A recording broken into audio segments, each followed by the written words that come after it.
Alors bonsoir à tous, je viens de faire donc l'essai après 2 jours de taf, suite à la deuxième vidéo de la partie 2 donc du poêle à bois version bouteille de gaz. Alors je vais vous montrer un petit peu l'état des travaux. Donc là on va dire que c'est bientôt terminé, hein, puisque je viens de faire mon essai. Et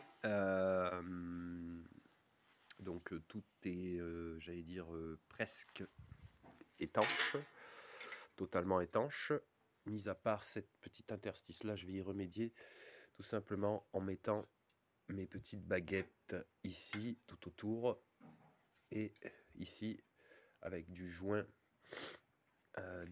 pour insert. Donc j'ai récupéré un petit peu de matériel, notamment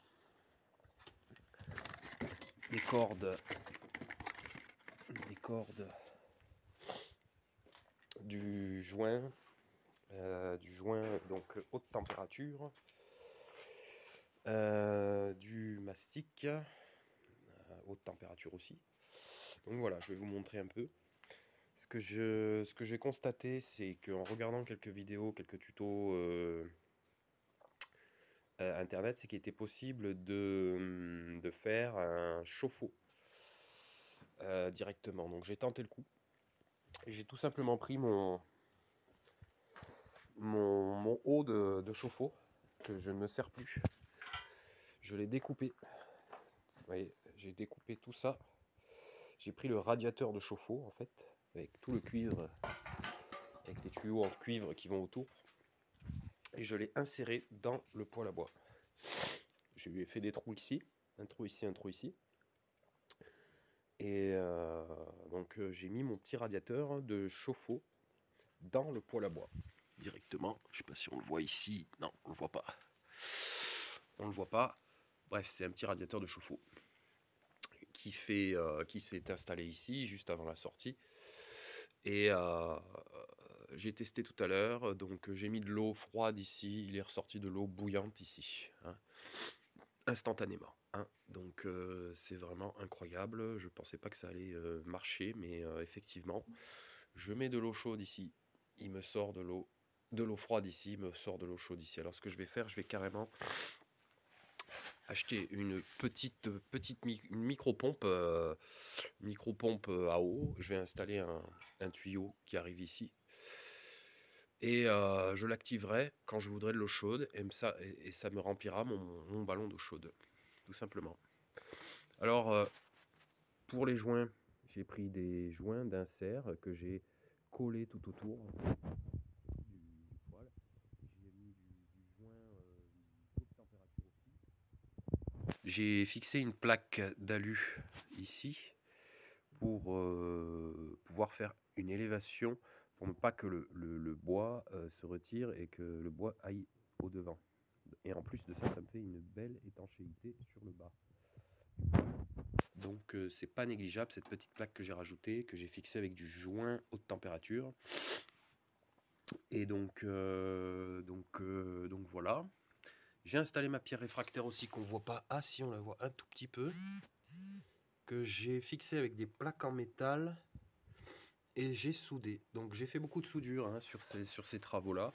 J'ai soudé notamment ici au départ. Et j'ai soudé ici. J'ai soudé mes tiges. Alors j'ai laissé cette petite tige dépasser, tout simplement pour la bonne raison, c'est que, alors je sais pas où il est encore, j'ai mon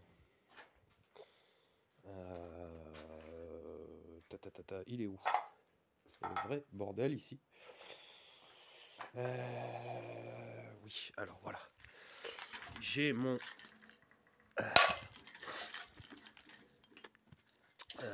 outil d'insert que je vais utiliser, notamment quand la porte est chaude, pour la refermer, la réouvrir.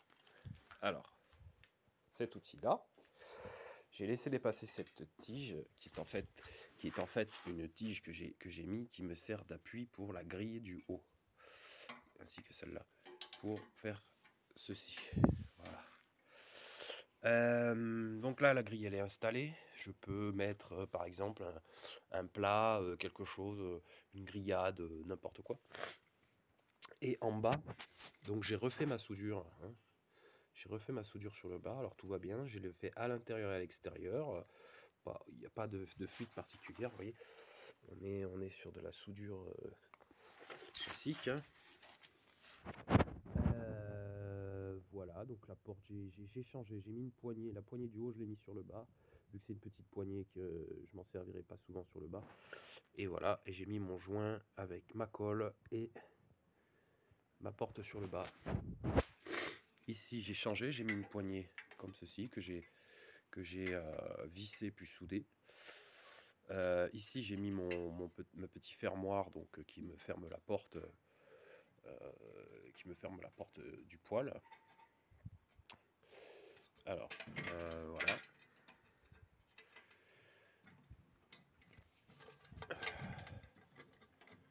Voilà, je peux pas tout faire en même temps avec le téléphone.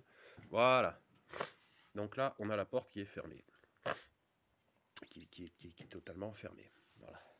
Donc quand j'ai fait l'essai, je vous dis, il y avait une petite fuite ici que je vais m'empresser de combler, colmater en mettant mon joint et mes petites plaques d'alu que j'ai commencé à préparer qui vont être ces petites plaques là.